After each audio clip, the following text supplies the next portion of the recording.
పవన్, నీకు ఒకటి చెప్పాలి. నువ్వంటే నాకు చాలా ఇష్టం. నేను జోగాలి టీచర్ లవ్ చేస్తున్నాను. సారీ ప్రియాంక. అమ్ము, ఏంటి అయోమయం? నువ్వు లేకపోతే నేను చచ్చిపోతాను. I love you. సారీ అయోమయం, నాకు నువ్వంటే ఇష్టం లేదు. నాకు పండు అంటే ఇష్టం. నేను పండుని ప్రేమిస్తున్నాను.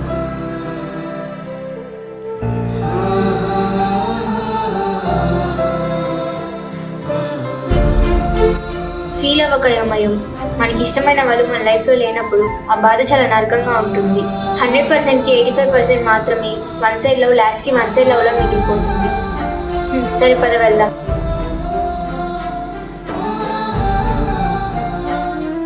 ప్రియాంక, చా ఇందాక టీచర్ రాకపోయి ఉంటే బాగుండు. వెంకీ, ఈరోజు కాకపోతే రేపైనా కుదురుతుంది. సరే సరే,